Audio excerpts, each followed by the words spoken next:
یہ بڑا انٹرسٹنگ واقعہ ہے، اور یہ وہ واقعہ ہے جو کہ کامن ہے بنی اسرائیل اور مسلمانوں کے درمیان، قابیل اور حابیل کا واقعہ۔ قابیل اور حابیل کا نام تو قرآن و سنت میں نہیں ملتا، ہمارے پرانے مفسرین نے استعمال کیا ہے۔ قرآن میں تو آیا کہ آدم کے دو بیٹے، اسی طریقے سے احادیث میں بھی بخاری مسلم میں ہی آیا کہ آدم کے دو بیٹے۔ البتہ اگر آپ موجودہ جو دور میں کتاب مقدس اٹھائیں جس کے اندر تورات بھی ہے، انجیل بھی ہے، نیو ٹیسٹمنٹ بھی، اولڈ ٹیسٹمنٹ بھی، اور کئی انبیاء کے صاحب بھی ظاہر ٹیمپرڈ فارم کے اندر، تو اس میں جو پہلا چیپٹر ہے نا آپ کو اولڈ ٹیسٹمنٹ میں، جس کو یہود و نصارہ دونوں مانتے ہیں، پیدائش کا چیپٹر، تو اس میں آپ کو شروع میں یہ قابیل اور حابیل کا واقعہ مل جائے گا کہ حضرت آدم علیہ السلام کے دو بیٹے تھے اور اس طریقے سے ایک بیٹے نے دوسرے کا قتل کر دیا۔ باقی جو اس کی ریزن بیان کی جاتی ہے وہ قتل کیوں ہوا، وہ ریزن تورات میں بھی اس طریقے سے نہیں ملتی جو پبلک کے اندر مشہور ہے۔ جو پبلک میں مشہور ہے اسرائیلی روایتوں کی وجہ سے وہ میں آپ کو بتا دیتا ہوں، نہ وہ مسلمانوں کے ہاں کو روایت ملتی ہے نہ تورات کے اندر ہے۔ ہو سکتا ہے اسرائیلی روایتیں ہوں، تورات میں بھی اس طریقے سے واقعہ نہیں آیا، جنرل واقعہ ہے جو قرآن میں آیا اسی طریقے سے جنرل واقعہ، تورات میں ذرا زیادہ ڈیٹیل آئی ہے۔ مشہور یہ کیا ہوا انہوں نے کہ جی وہ حضرت آدم علیہ السلام کا ایک گھر، ان کے گھر جوڑا صبح کے وقت پیدا ہوتا تھا، لڑکی اور لڑکا، اور ایک شام کے وقت، تو جو صبح والا لڑکا ہوتا تھا اس کا نکاح شام والی لڑکی کے ساتھ کروایا جاتا تھا، اور شام والا جو لڑکا ہے اس کا نکاح صبح والی لڑکی کے ساتھ کروایا جاتا تھا۔ شروع میں جب انسانی نسل کو اللہ نے چلانا تھا، بعد میں تو باہم رشتے آ گئے، تو وہ کہتے ہیں کہ جی قابیل کے ساتھ جو لڑکی پیدا ہوئی تھی وہ خوبصورت تھی، اور جو حابیل کے ساتھ پیدا ہوئی تھی وہ اتنی خوبصورت نہیں تھی۔ تو جب رشتے کی باری آئی تو قابیل نے کہا نہیں میں تو اس کے ساتھ ہی نکاح کروں گا، اور اللہ کے حکم کو توڑنے کی کوشش، یعنی اسرائیلی روایت میں آپ کو بیان کروں۔ اس کے اوپر پھر ان کے درمیان ٹھن گئی، اور اس کے بعد جو کچھ ہے نا وہ قرآن میں بھی ہے، تورات کے اندر بھی ہے، کہ دونوں نے اللہ کے حضور اپنی نظر پیش کی۔ یہ آپ کو پورا واقعہ جو ہے نا سورۃ المائدہ کے اندر آیت نمبر 27 سے لے کر 32 تک مل جائے گا، وہ آپ پڑھ لیجیے گا، سورۃ المائدہ آیت نمبر 27 سے لے کر 32 تک۔ تو تورات میں یہ ملتا ہے کہ جو قابیل تھے وہ کھیتی باڑی کرتے تھے زمین میں، اور حابیل جو ہے وہ بھیڑ بکریاں چرایا کرتے تھے۔ تو دونوں نے کہا ٹھیک ہے ہم اللہ کے حضور قربانی پیش کریں گے، جس کی قربانی قبول ہو گئی نا اس کا موقف صحیح ہوگا۔ تو جو کسان تھا ظاہر ہے اس نے اپنی کھیتی پیش کرنی تھی، اس نے وہ اللہ کے سامنے پیش کی، اور حابیل جو تھا اس نے جو بھیڑ بکریاں یا کوئی مینڈا جو پالا تھا وہ دے دیا۔ وہ کہتے ہیں وہی مینڈا تھا جو اللہ نے اٹھا کے رکھ لیا، اور بعد میں حضرت ابراہیم علیہ السلام کے لیے وہ جو حضرت اسحاق کے لیے نازل ہوا بقول ان کے، اور ہمارے نزدیک حضرت اسماعیل کے لیے وہی مینڈا اتارا گیا تھا۔ تو سورہ ال عمران میں بھی آتا ہے کہ اگلے زمانوں میں بنی اسرائیل میں یہی ہوتا تھا کہ اللہ تعالیٰ قربانی اس طرح قبول کرتا تھا کہ آسمان سے ایک بجلی گرتی تھی، آگ کھا جاتی تھی، جس کو آگ کھا جائے یہ قبولیت کی دلیل، یہ سورہ ال عمران میں ملتا ہے۔ ایون مال غنیمت کو جنگوں میں جو لوٹتے تھے نا وہ لا کے رکھتے تھے، آگ آگے ختم کر دیتی تھی۔ اس لیے بخاری مسلم میں آیا نا کہ اللہ نے میرے لیے جو ہے وہ مال غنیمت حلال کر دیا جو اگلوں کے لیے نہیں تھا۔ اس امت میں آپ خود بھی یوز کر سکتے ہیں وہ مال غنیمت۔ تو وہ آسمان سے آگ آئی تو اس مینڈے کو اٹھا کے لے گئی، اور کھیتی کو کچھ نہیں کیا۔ تو یہ اس بات کا ثبوت تھا کہ قابیل کی قربانی قبول نہیں ہوئی کھیتی والے کی، اور حابیل کی قبول ہو گئی ہے۔ تو اب تو اتنی بڑی دلیل دیکھنے کے بعد، لیکن آپ کو پتا ہے دل بے ایمان تے حجتاں ٹیر، جب دل میں بے ایمانی ہو تو پھر کئی ایک حجت ہے۔ تو قرآن یہ بتاتا ہے کہ اے نبی علیہ السلام ان الفاظ کے ساتھ، ان کے سامنے میں چلیں وہ موٹے موٹے آپ کو عربی کے بغیر ہی نا ڈائریکٹ ترجمہ کر دیتا ہوں تاکہ ہمارا ٹائم بچ جائے، کہ جو اللہ تعالیٰ نے الفاظ استعمال کیے ہیں اس واقعے کے اعتبار سے۔ ہاں جی، اعوذ باللہ من الشیطان الرجیم، بسم اللہ الرحمن الرحیم۔ وَاتْلُ عَلَيْهِمْ نَبَأَ ابْنَيْ آدَمَ بِالْحَقِّ، اے نبی اسلام ان سے بیان کرو آدم کے دو بیٹوں کا واقعہ حق کے ساتھ۔ آگے میں اس کا صرف ترجمہ پیش کرتا ہوں۔ جب دونوں نے قربانی پیش کی اللہ کے حضور، اللہ نے ایک کی قبول کر دی، دوسرے کو کی قبول نہیں کی، تو وہ غصے میں آ کے اس نے کہا میں تمہیں قتل کروں گا۔ تو اس نے کہا کہ اللہ تعالیٰ صرف پرہیزگاروں سے ہی قربانی قبول کرتا ہے، اور اگر تو نے مجھے قتل کرنے کے لیے ہاتھ بڑھایا تو میں اپنا ہاتھ تجھے قتل کرنے کے لیے نہیں بڑھاؤں گا، کیونکہ میں اللہ سے ڈرتا ہوں جو تمام جہانوں کا پالنے والا ہے۔ میں چاہتا ہوں کہ تو اپنے گناہ کا بوجھ بھی اٹھا، اور میرا بوجھ یعنی مجھے قتل کرنے کا بوجھ بھی تیرے اوپر پڑ جائے، اور تو دوستیوں میں سے ہو جائے، اور یہی ظالموں کی سزا ہے۔ یعنی تو ایسا ظالم ہے کہ تو نے اللہ کی بات نہیں مانی، تو میں تو چاہتا ہوں کہ تیرے ساتھ یہی ہو۔ تو اللہ تعالیٰ ہے کہ اس کے نفس نے اسے ابھارا کہ اپنے بھائی کو قتل کر دے، پھر اس کے بعد وہ پھر خسارہ پانے والوں میں سے ہو گیا۔ پھر اس کو یہ پتہ نہیں چل رہا تھا کہ لاش کیسے سنبھالوں، کیونکہ اس کے پیچھے یہ انسانیت کا پہلا قتل تھا۔ بخاری مسلم میں حدیث ہے جب بھی کسی کو ظلمن قتل کیا جاتا ہے نا تو آدم کے اس بیٹے پہ بھی اس کا وبال پڑتا ہے، کیونکہ اس نے وہ بات شروع کی تھی۔ جو بدعت شروع کرے گا اس کے اوپر وبال ہوگا، اور اس کے اپنے وبال میں بھی کمی نہیں آئے گی جس نے یہ کام کیا۔ تو تو اللہ تعالیٰ نے ایک کوے کو بھیجا, اس نے زمین کو رے دی تو اسے پتہ چل گیا, اور وہ یعنی اسرائیلی روایتوں میں ملتا ہے کہ کوئی کوا تھا وہ مرا پڑا تھا, تو دوسرے کوے نے اس کے لیے زمین کھودی اور اس کو اس میں پھینک دیا, تو اس سے ان کو آئیڈیا آیا کہ میں اپنے بھائی کی لاش کو دفنا دوں. اس سے پہلے تو پریسیڈنٹ کوئی نہیں تھا. تو جو لوگ احادیث میں آئے ہوئے واقعات کا مذاق اڑاتے ہیں تو ہم ان سے کہتے ہیں قرآن میں تو آج تک ہم نے فزیکلی ایکسپیرینس میں تو کبھی کوے کو دوسرے کوے کو دفناتے ہوئے نہیں دیکھا. یہی واقعہ اگر بخاری مسلم میں ہوتا ہے انہوں نے مذاق اڑانا تھا, تو کہیں گے نہیں یہ اسپیشل کیس تھا, اللہ نے سکھانے کے لیے کیا, تو اللہ کر سکتا ہے, معجزہ ہے. تو پھر اس طرح کے جو واقعات بخاری مسلم میں آتے ہیں وہ بھی معجزات کے طور پہ ہوتے ہیں, ان کا مذاق نہیں اڑانا چاہیے. تو پھر اس نے کہا ہے افسوس میں اپنے بھائی جیسا نہیں ہوں, میں اس کوے جیسا نہیں ہو سکا کہ اپنے بھائی کو دفنا سکتا.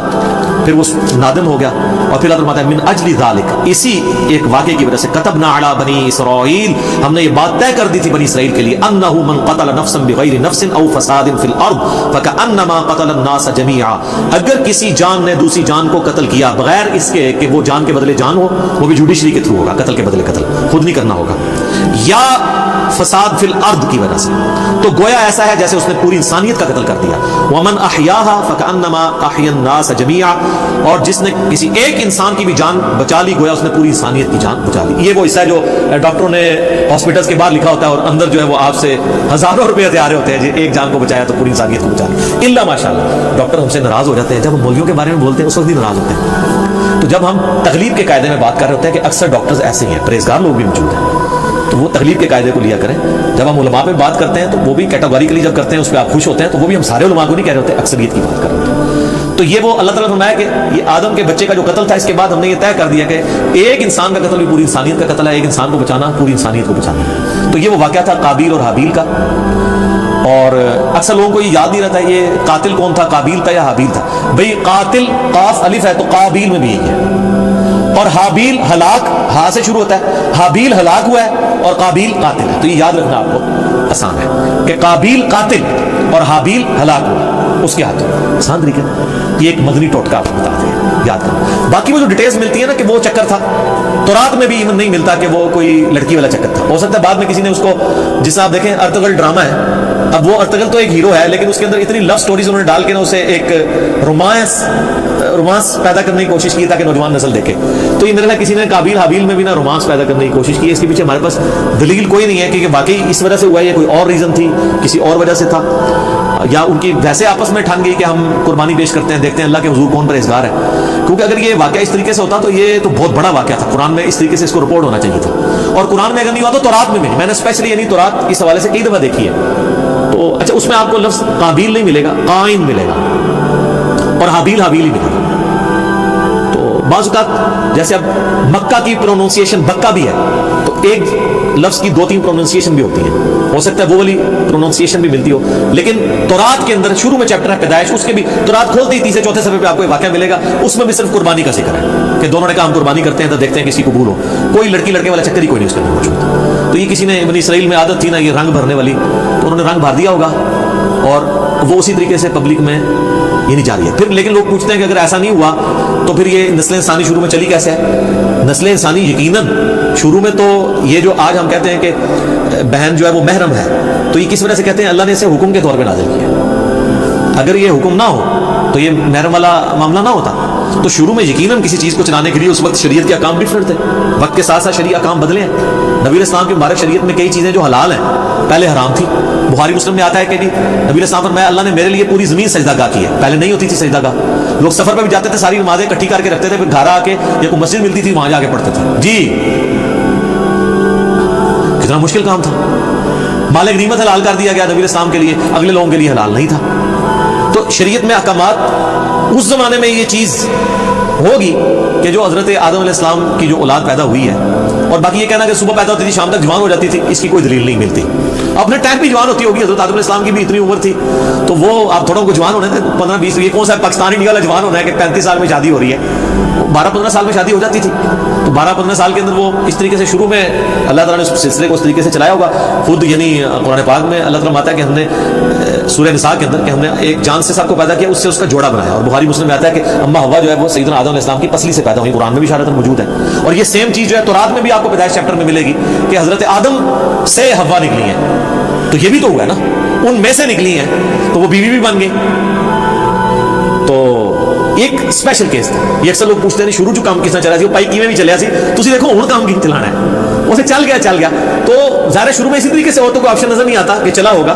تو باقی وہ یہ کہ صبح ہوتی تھی شام کو تک جوان ہو جاتی تھی پھر کراس کروایا جاتا تھا. اس کی کوئی دلیل نہیں ملتی ہے. ہاں اسرائیلی روایتیں یہ کہتی ہیں اور ایون ابن کثیر نے بھی ابن جریر طبری نے بھی ہمارے اہل سنت کے جو بڑے ائمہ ہیں انہوں نے بھی یہ نقل کیا کہ لیکن ساتھ انہوں نے بھی کہا کہ یہ ہماری اسیسمنٹ ہے ہم اس کو وثوق سے نہیں کہہ سکتے کیونکہ نبی اسلام نے اس کی ڈیٹیلز بیان نہیں کی ہے یہ کیسے ہوا ہوگا. بہر الٹیمیٹلی یہ ایک بندے نے دوسرے کا قتل کر دیا اس کے اگینسٹ اللہ نے یہ قانون نازل کر دیا کہ ایک انسان کا قتل پوری انسانیت کا قتل ہے. ایک مسلمان نہیں انسان اور ایک انسان کی جان بچانا پوری انسانیت کی جان بچانا ہے. اصل میں یہ ہے میسج. آدم کے 2 بچوں کے قتل میں جو میسج ہے وہ یہ ہے کہ قتل ناحق اللہ کو ناپسند ہے. بخاری اور مسلم دونوں میں حدیث ہے قیامت والے دن سب سے پہلے قتل کے مقدمے کا فیصلہ ہوگا. ابو داؤد ترمذی میں حدیث ہے نبی اسلام نے فرمایا قیامت والے دن مقتول اپنے قاتل کو پیشانی کے بالوں سے گھسیٹتا ہوا اس حال میں کہ اس کی رگوں سے خون بہ رہا ہوگا اللہ کے عرش کے پاس پہنچ جائے گا اور کہے گا اللہ مجھے انصاف دلا اس نے مجھے دنیا میں قتل کیوں کیا تھا. اور سنن نسائی میں آگے اس صحابی کے الفاظ ہیں اے حکمرانوں قتل پہ معاونت نہ کرو کسی کی. قتل حق اتنی بڑی چیز ہے اور قتل حق بھی جوڈیشری نے کرنا ہے. یہ نہیں کہ میرے باپ کا قاتل میرے سامنے آیا تو میں گولی مار دوں. نہیں جوڈیشری میں پروف ہوگا تو نہیں ہوگا تو آخرت میں بدلہ ملے گا. آخرت کا تو بدلہ بہت بڑا ہے وہ تو آپ سوچ بھی نہیں سکتے. سورہ نساء میں اگر کسی مومن کو کسی نے جان بوجھ کے قتل کیا تو اس کی سزا ہمیشہ کی جہنم ہے جناب ہمیشہ کی جہنم. ابو داؤد میں حدیث ہے کہ اللہ تعالیٰ یا تو شرک معاف نہیں کرے گا یا کسی مومن کا قتل ناحق معاف نہیں کرے گا. صحیح بخاری میں حدیث ہے کہ جنت کی خوشبو 40 سال سے سونگی جا سکتی ہے لیکن جس نے کسی ذمہ کافر کو بھی قتل کیا جو مسلمان حکومت میں ٹیکس دے کر رہ رہا تھا ہے کافر تھا اس کو ناحق قتل کر دیا تو وہ مسلمان بھی جنت کی خوشبو نہیں پائے گا حالانکہ 40 سال سے آ رہی ہوگی. جی اسی لیے قتل کے مقدمے کی پیروی کا بھی کہا گیا ہے سورہ البقرہ میں وَلَكُمْ فِي الْقِصَاصِ حَيَاتٌ يَا أُولِي الْأَلْبَابِ اے عقل مندو انسانیت کی زندگی چھپی ہے قصاص لینے میں. باقی جگہ کہا گیا معاف کر دو قتل کے لیے کہا گیا معاف نہیں کرنا دیت نہیں لینی بلڈ منی نہیں لینی. آپشن ضرور ہے لیکن پریفریبل یہ ہے کہ قتل کے بدلے قتل ہو کیونکہ انسانیت 2 چیزوں پہ کھڑی ہے احترام جان اور احترام مال. اگر یہ نہیں ہوں گے فارغ. جو مولا علی کا قول ہے کہ کوئی بھی معاشرہ بغیر دین کے تو قائم رہ سکتا ہے بغیر انصاف کے نہیں رہ سکتا. اور انصاف کس لیے آپ کر رہے ہوتے ہیں احترام جان اور احترام مال کے لیے.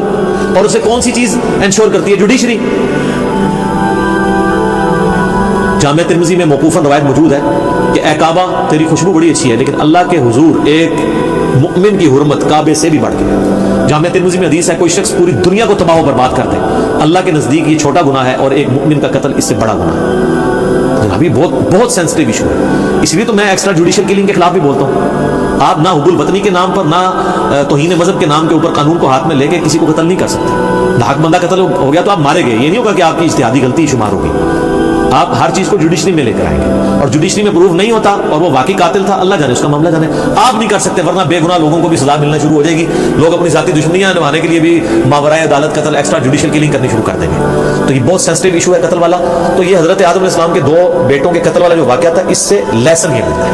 میں اپنی گفتگو کو اس حوالے سے کنکلوڈ کروں گا اسی حدیث پہ جو بخاری اور مسلم دونوں میں ہے کہ نبی اسلام نے فرمایا دنیا میں جب بھی کسی انسان کو ظلماً قتل کیا جاتا ہے تو اس کا گناہ کا بوجھ آدم کے اس بیٹے کے اوپر بھی پڑتا ہے جس نے سب سے پہلے انسانیت میں قتل کیا تھا اور اس پہ تو پڑتا ہی ہے. اور اس کو سپورٹنگ وہ بھی حدیث ہے صحیح مسلم کی کہ جس نے اسلام میں اچھا طریقہ جاری کیا جتنے لوگ عمل کریں گے اس کا ثواب اسے ملے گا اور ان کے اپنے ثواب میں بھی کمی نہیں آئے گی. اور جس نے اسلام میں برا طریقہ جاری کیا جتنے لوگ اس کے اوپر عمل کریں گے اس کا وبال بھی اس پہ ہوگا اور وہ عمل کرنے والوں کے وبال میں بھی کمی نہیں ہوگی. یہ اسلام میں اچھی بدعت اور بری بدعت نہیں ہے طریقہ. جیسے ہم ویڈیو بنا رہے ہیں یہ طریقہ ہے. احادیث ریٹن فارم میں ائمہ لے کر آئے یہ طریقہ ہے. الیکٹرانک کاؤنٹر یہ طریقہ ہے. جہاز پہ اونٹ کی بجائے جہاز کے اوپر سفر کرنا حج کے لیے اونٹ کی بجائے یہ طریقہ ہے. یہ سب طریقے ہیں. اس سے اصل دین نہیں بنتا. یہ نہیں ہوتا کہ جناب نیچے اس پنکھے کے اور اوپر اس قالین کے منہ طرف اے سی شریف اور خانہ کعبہ شریف اللہ اکبر نہیں. یہ ساری چیزیں طریقے ہیں. دین وہی ہے نمازیں وہی ہیں طریقہ کار وہی ہے. باقی جو دین کو سپورٹیو طریقے ہیں نا وہ جو بھی اسلام میں کرے گا اس کو ثواب ملے گا. تو یہ برا طریقہ اس نے جاری کیا تھا قیامت تک قابیل کے اوپر اس کا وبال رہے گا. والعیاذ باللہ تعالی. اللہ تعالیٰ میں اس گناہ سے محفوظ فرمائے. آمین.